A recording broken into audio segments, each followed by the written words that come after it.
Good morning, Brian. Good morning, Haley. Boy, do I love you in that color.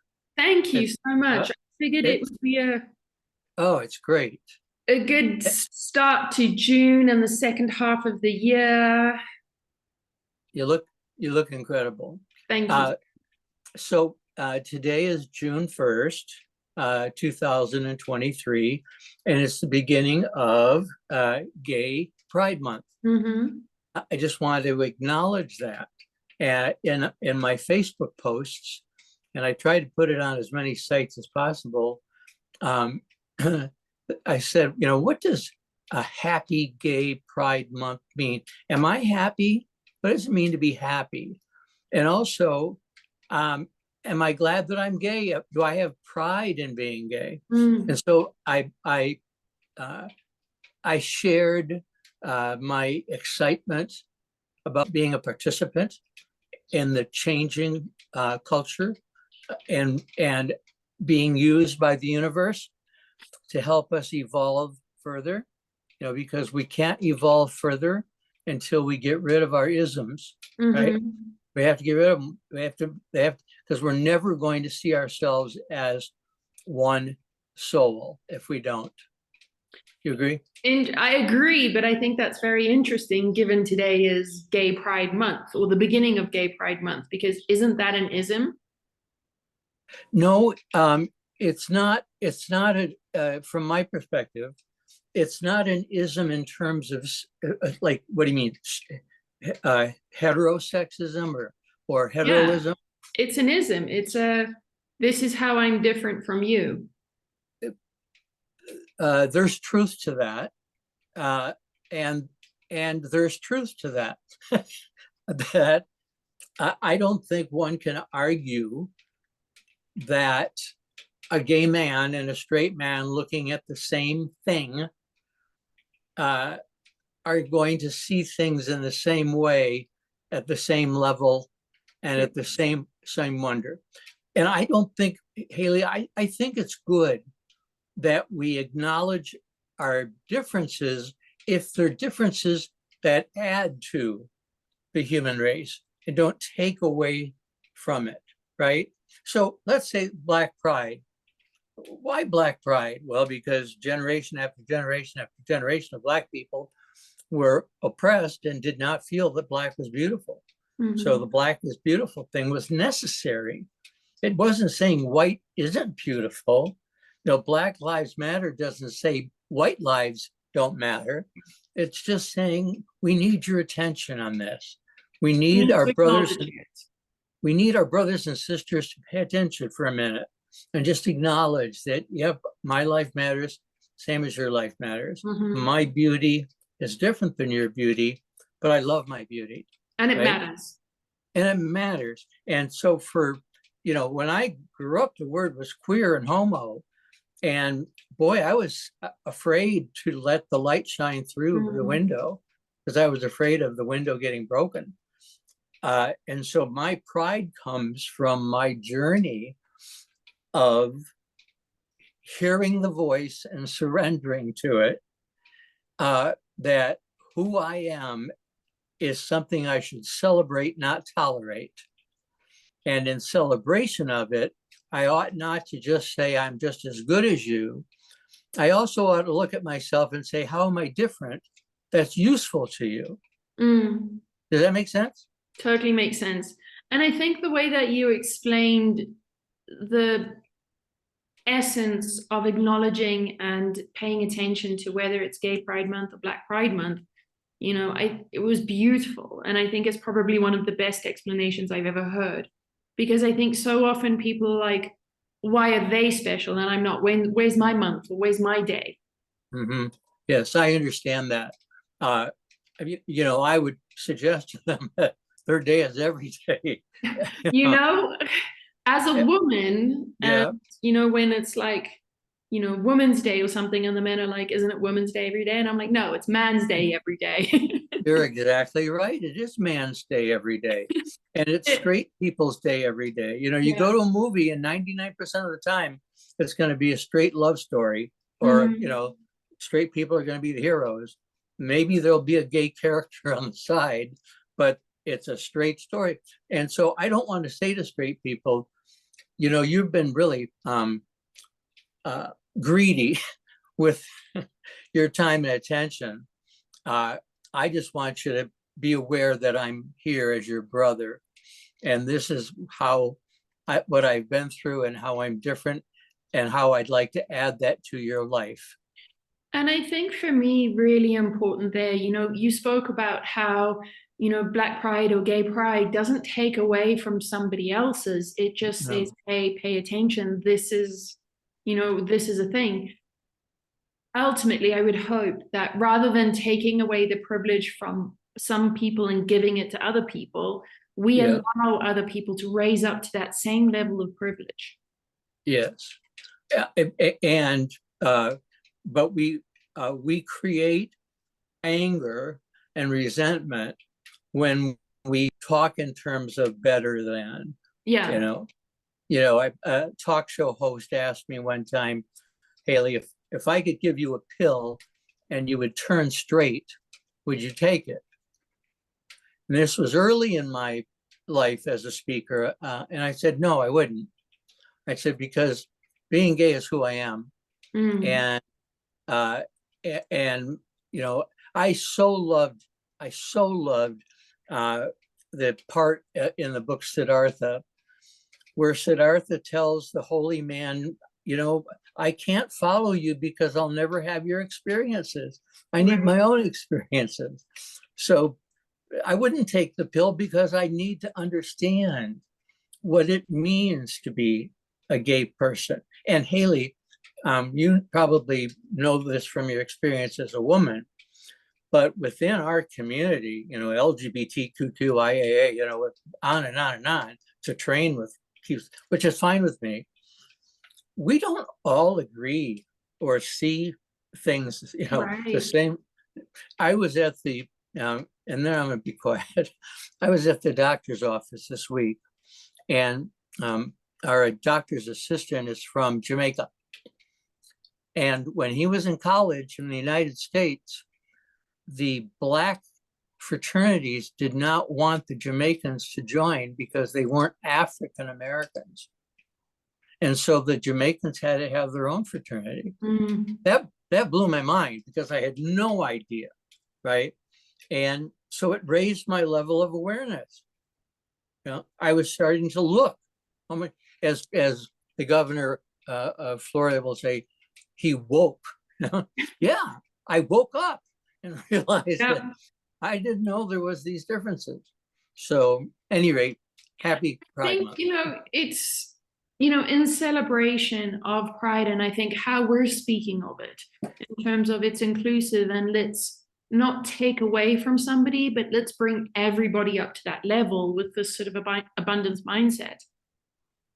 I think it's important, as you're saying, to also acknowledge how far we have gone towards really trying to put everybody in a different box. And if you're in a box, you get a smaller box. And if you're in that smaller box, you get a smaller box. Yes. We're always looking for that difference or that one up, like, oh, at least I'm not that. Correct. I mean, actually, Hayley, down here in South Florida, Mexicans think of themselves as higher than Blacks. Yeah. And Black people see themselves as higher than Mexicans. And then there's the whole Chinese thing too. They both think that, you know, Chinese is lower on the thing. I don't understand anti-Asian feelings. I don't understand anti-Semitism. I've never been able to understand it. My best friend growing up was Jewish. And I don't understand where these things come from. But I do know, going back to us saying, hey, just for this month, would you pay attention to what we're trying to say? I've had audience members who would say to me, you know, I just never thought about it because it's not on their radar screen. You know, their kids are straight, they think. Their husband's straight or wife is straight.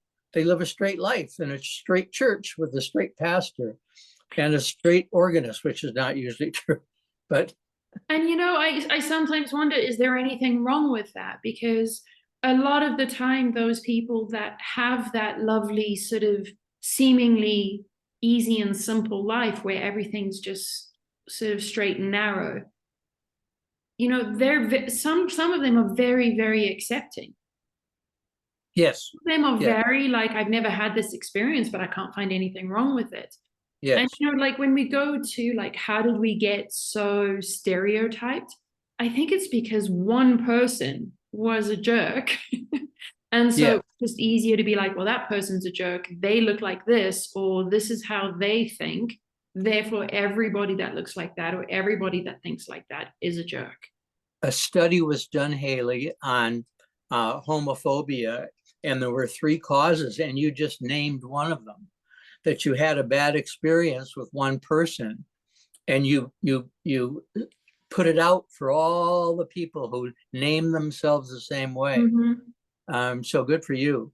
Can I one just point, you know, talking about a box, I know that I'm in a box.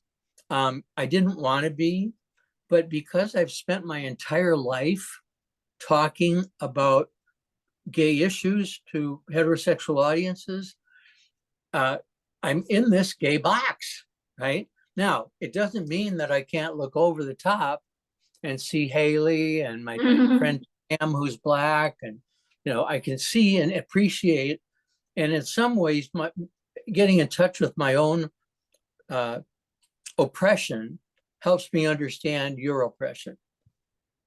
And isn't that what growth is all about? Yes, You it know, we is. have to experience our perspective so that we can be triggered and, you know, in friction with other perspectives. And that's the only way that, you know, eventually we get to a point where like, well, maybe I'm wrong, or maybe Right. I can grow. That's why the gay movement has moved so quickly, faster than any other cultural movement, because parents find out they have a gay kid. And that changes their whole perspective, because they don't want their child to be hurt or discriminated against. And it often happens with people in Congress. They change their vote because, you know, I just went to my son's wedding. That's such an interesting topic, because I always compare, and I don't know, I think it's good to talk about this. When we always hear, and obviously this isn't every single time, but we always hear like they were very anti something until they had that personal experience, and then that sort of shifted them. And I think always it's from a place of love. They want to protect their child, or they want to, you know, they don't want their children to be the brunt of how they've seen other people treated. And I compare that with abortion, because it's the same thing. There's so many people that's so far against abortion, but I guarantee you there's been an abortion or 2 or 5 in their family. Absolutely. And I feel like, you know, is it possibly easier to sort of switch your perception when you experience a gay family member versus a family member that's gone through abortion? I think, Hayley, a lot of it depends upon one's faith, one's religion, right? Because in some religions, the abortion issue is the number one issue, right? They're on the streets with their placards, and that's their issue. And if they back away from it, they lose all the people that they've been marching with, right? Who say, if you're not with us, you're against us, get out. I don't need to have a woman tell me that she's had an abortion for me to believe that she should have control over her body. Right. It makes no sense to me that this woman who's carrying this growing thing inside her doesn't have the right to say, no, this is the wrong time. You know, I can't do it now. It's just, the timing is horrible, because I'd rather have her have the ability to terminate the pregnancy, the fetus, than have her have a child that she doesn't want. Right. And I agree with you. And for some reason, I just have this sort of perspective that people that have children that are, you know, on one side of the fence, before they have a child that's gay or lesbian, and then they experience that and they go through that, they tend to flip their perspective much quicker than if it's an abortion issue. Yes, I The abortion agree. issue still gets hidden and just squished. I agree. The other I thing that came to mind too when you were talking about sort of the faith and the religion is people lose their crowd, when they're, with a certain group that are all very sort of going towards one direction, and then somebody changes their perspective and they're kind of losing that whole crowd. It's been something that I've been keeping up with, is sort of this whole transgender issue and how certain individuals have sort of been the headline for the transgender movement, and then had a moment of like, oh, maybe I didn't speak correctly, and now they're on the brunt of the anger of yes, the transgender movement. yes, Completely that's kicked out and like, well, then you're no longer transgender. I totally agree. There's chaos, I think, as there is in any group, in terms of who are we and what's our message, right? And how do we help people understand the abortion thing? And incidentally, do you remember a minute ago where I told you that there were 3 causes of homophobia? Yeah. You've had number 2 now. Number 2 is fear of losing your community, your faith community, your family. That if you stand up, because police officers were my toughest audience, because you don't break the blue line. You don't stand up and say, I agree with you, when your peers won't and don't. It's much, much harder. So you've got number 2. I'm going to wait and see if you hit number 3 before we're finished. But you asked me earlier before we started, and I think it's a really great question. And I think it ties into this. When did you first become aware of your surrendering to the universe, to God? You and I believe, have totally surrendered ourselves. In process. Some days it's easier than others. Oh my God, when Lincoln died, I was so angry, but I knew that getting angry at the universe was stupid, right? Because then is it good days and bad days with the universe? No one can define exactly, but we know that it is so. I was thinking this morning in the shower that the universe is like a kaleidoscope, right? And we're just one little piece of the mosaic, and we get to keep turning, right? And we have to have a willingness to change the pattern if that's the way the universe wants to go. Do you like that one? I love that. I love the kaleidoscope and the tiny piece of it. It's so much better than like that picture of the universe and like you're here on Earth and you think you have a problem. Right. I agree. You're just this tiny little ant, and so quit whining. Yeah. So, Hayley, when were you aware?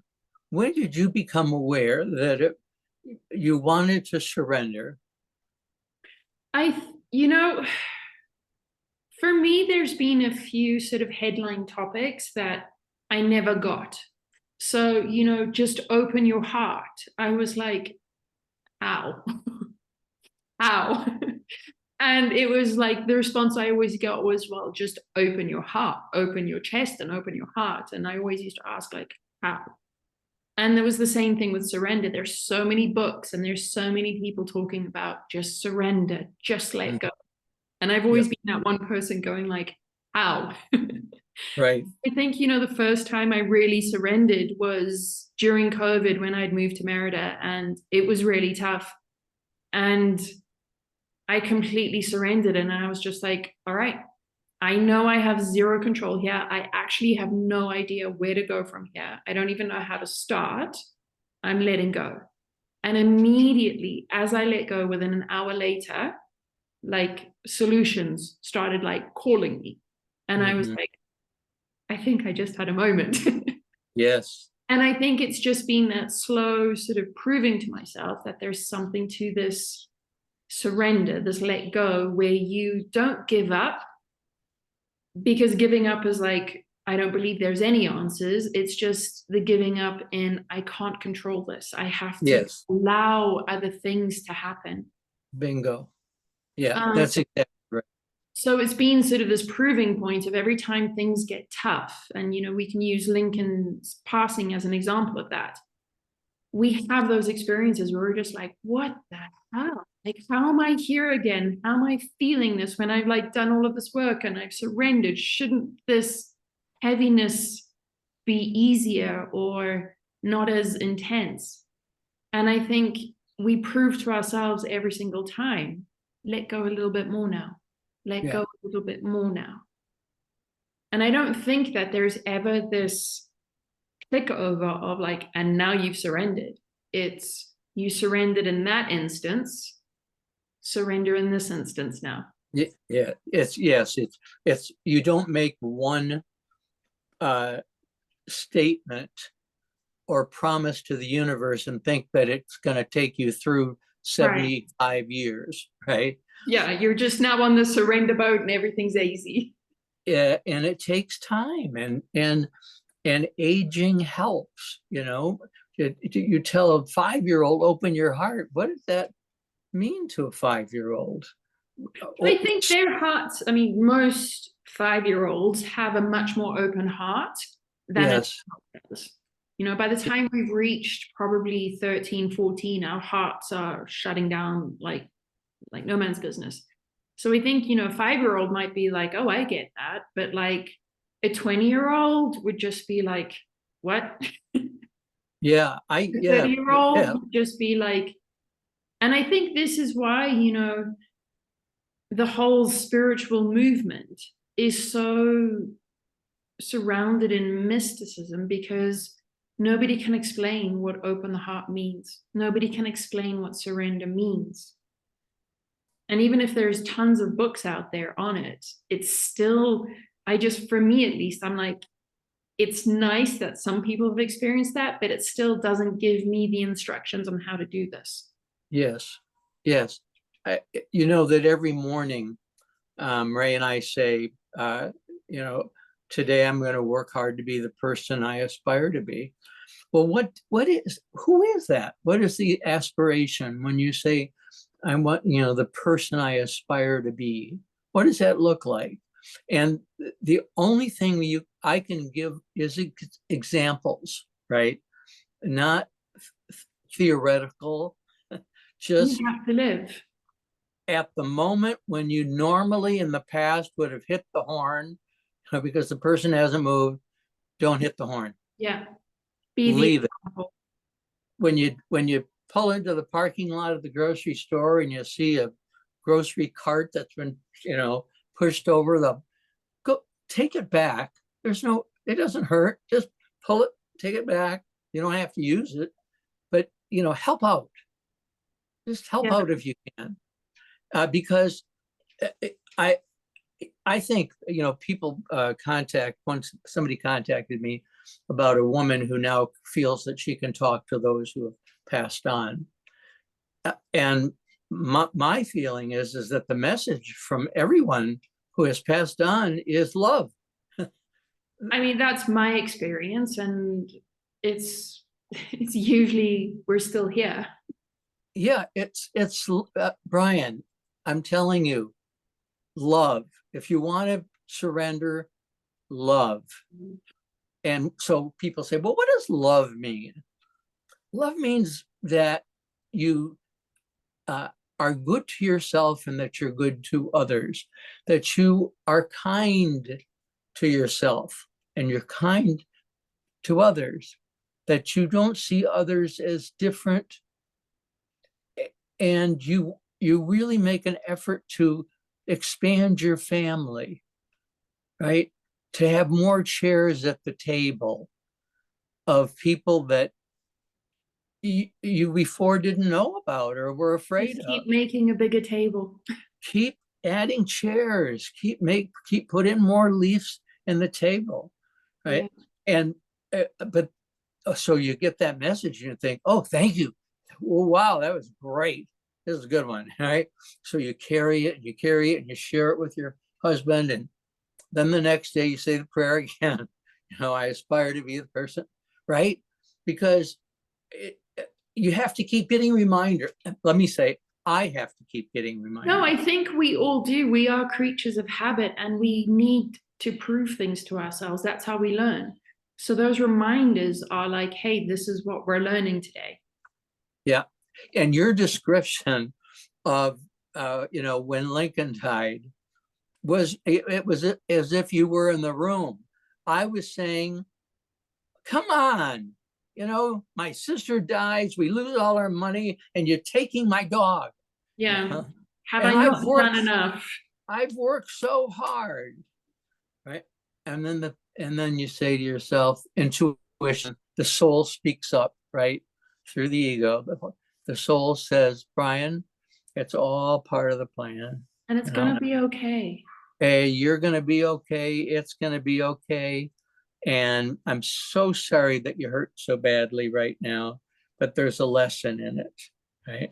And take your time learning the lesson. It's going to take time. It's going to take time. And that is another one of those sort of spiritual isms that people often get really agitated with, that even in the pain, there's a lesson. And if you can surrender to the lesson, that's when the ease starts coming in. That's when the pain lifts.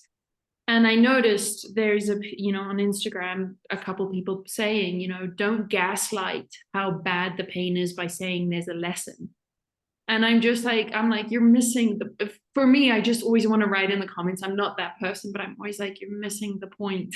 Mm-hmm. There's a very important part of that acceptance of this means something. It means something that I'm feeling this pain.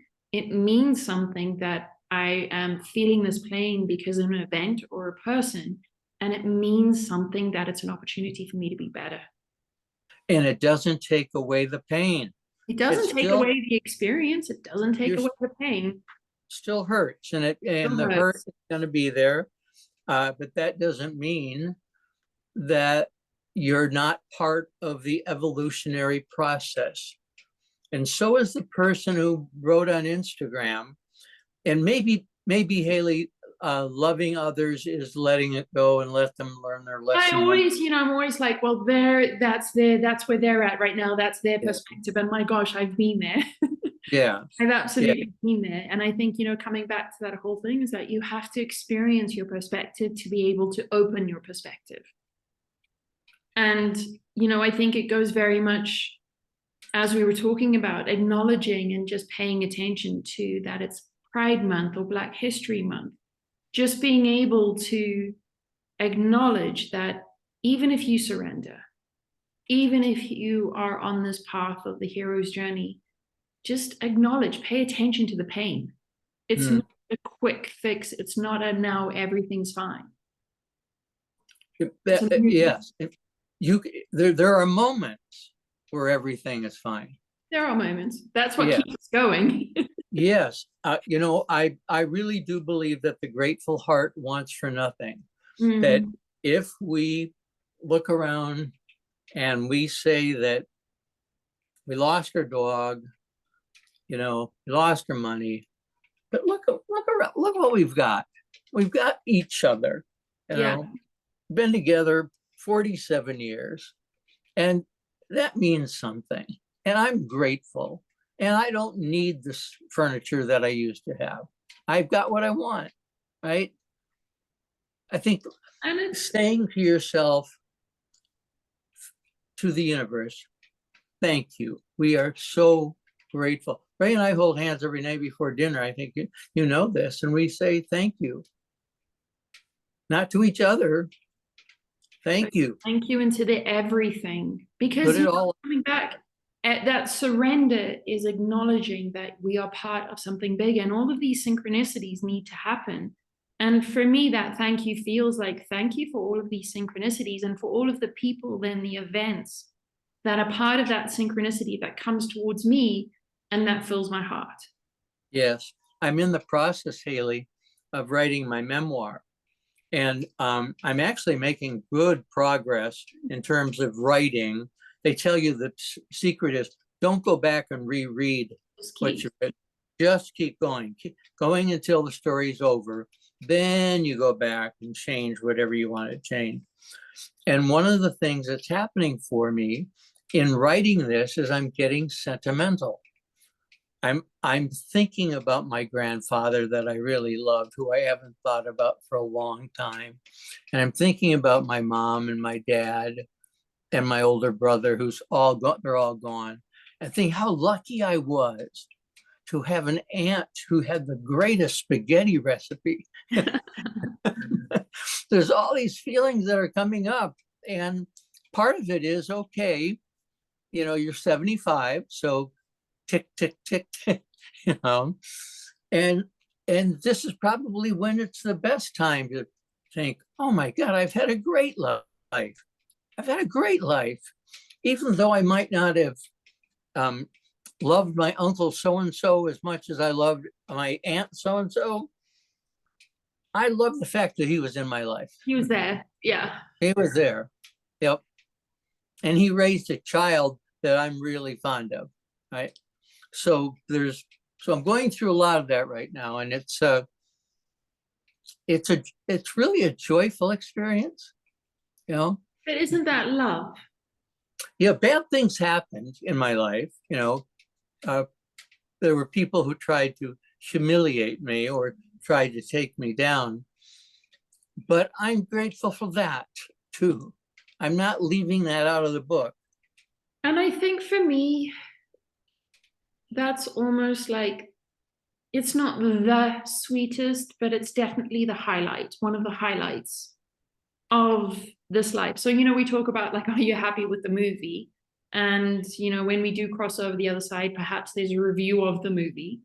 And, you know, I imagine that there are these sort of highlight reels, trailers.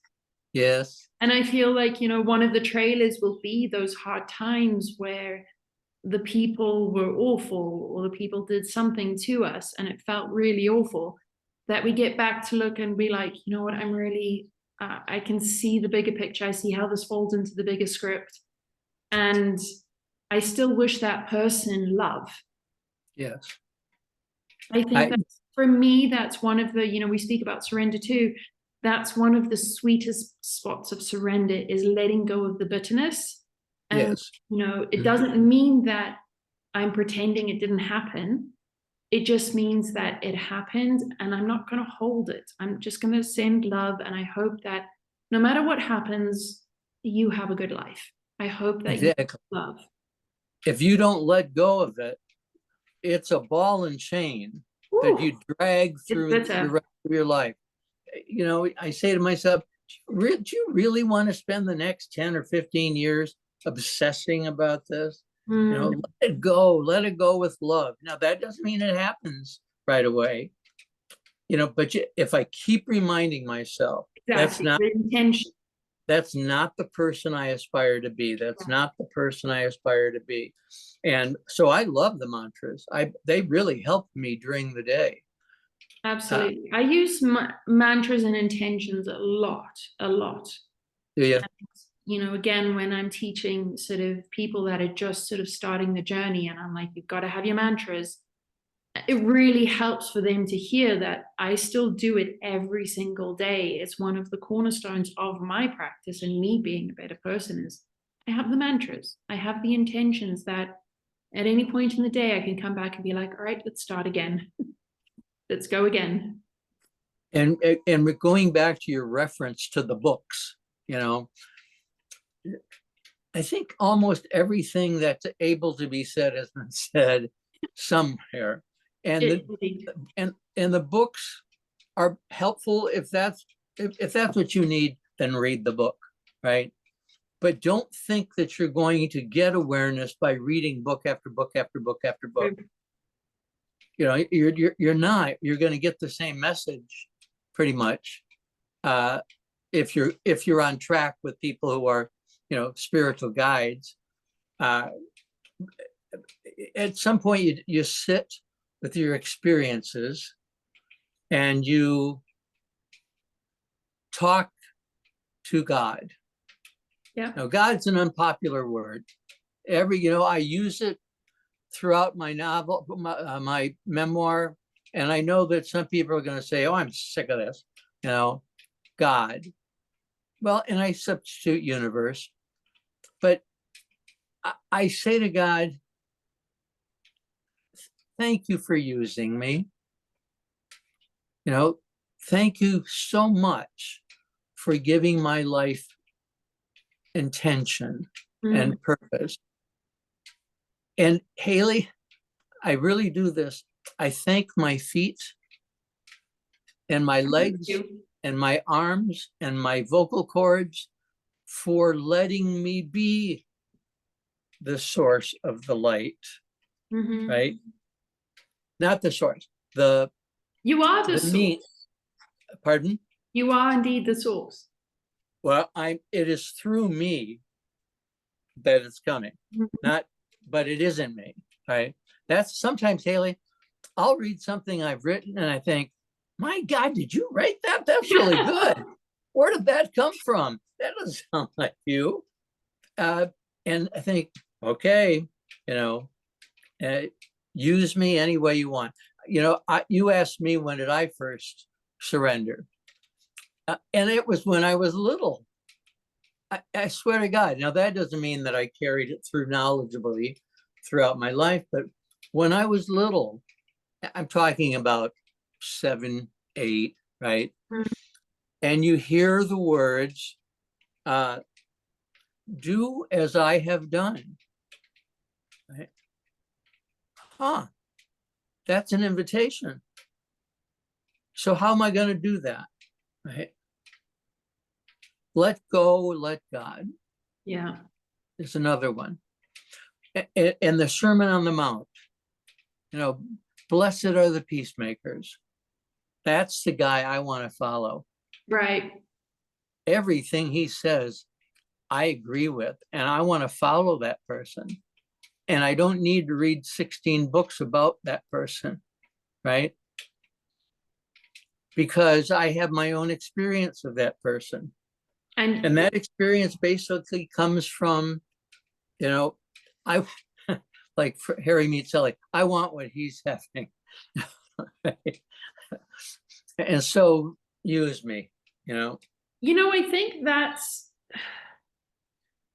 and again, it's you have to experience it. You can't just the books help because, there's been amazing books in my life where I'm like, oh, that was an integral part in me sort of clicking and getting it, or opening up my mind so I could then open up another level of my heart. But we have to, for me, I think we have to experience it. We have to go through it to feel it. Just as much as we feel anger, we have to feel the peace and be like, oh, this is what they were talking about. I want more of this. Yes. This is what I want more of.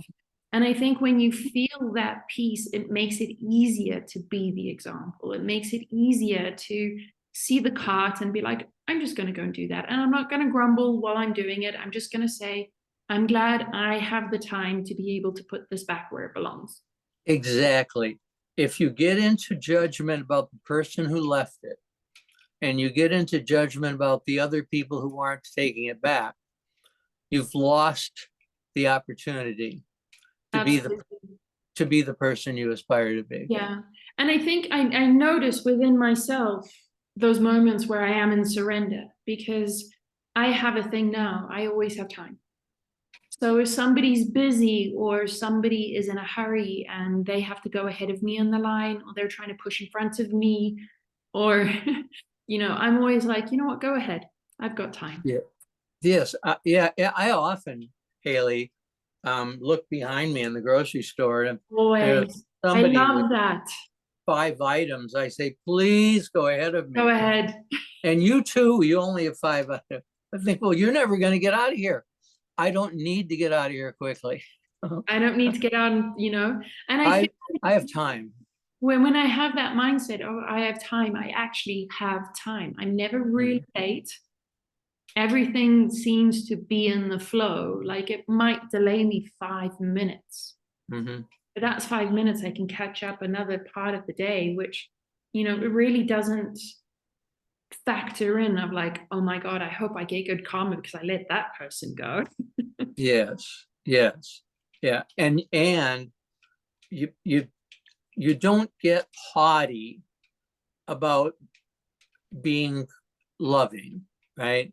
Mm-mm. Well, you don't kind of walk out of the grocery store as if you're Don't have something a sign, special. look what I did. Look, but do you see the light? Do you see the light around? My halo. Yes, yes. You must see it because I'm a really good person. You know, you let it go as soon as it happens. As it Let happens. it go. Because what's happening is your soul is growing and growing and growing through this human experience. It wants the human experience, Mm-hmm. right? It Absolutely. shows us and it wants every single thing that happens to us. And so you let the person in ahead of you, and the person says thank you. I don't really take it in, but my soul does, right? The soul's doing good going, Brian. But I'm not thinking good going, Brian.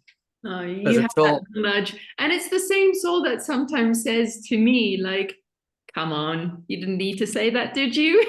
exactly, exactly. Like, you can let this go, can't you? Yeah, really. But and we can call it intuition, right? Uh, but it really is the Holy Spirit Mm-hmm. working through us. When they talk about God, Father, Son, and Holy Spirit, I felt always that the Holy Spirit got shorted, from the attention that the other two got. And I really do believe that is what that's what the Tao is, right? The Tao is what unifies everything, Which makes you, go ahead, which please. for me is love. So the Holy Spirit is love for me. Absolutely.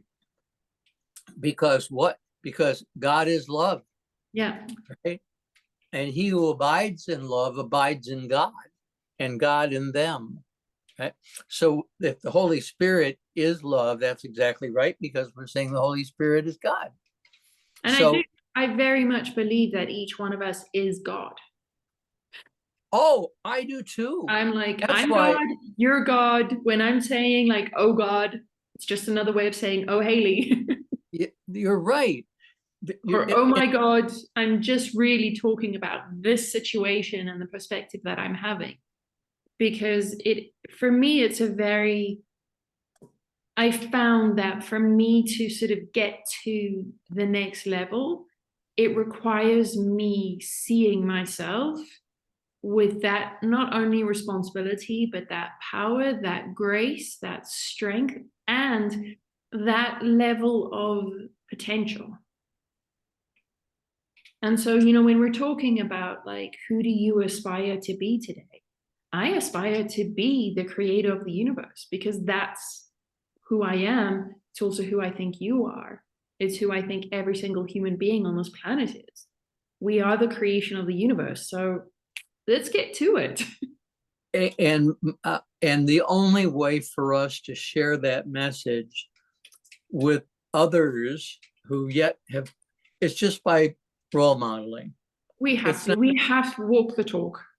it's not getting on a soapbox and trying to liberate everybody by telling them that they're God.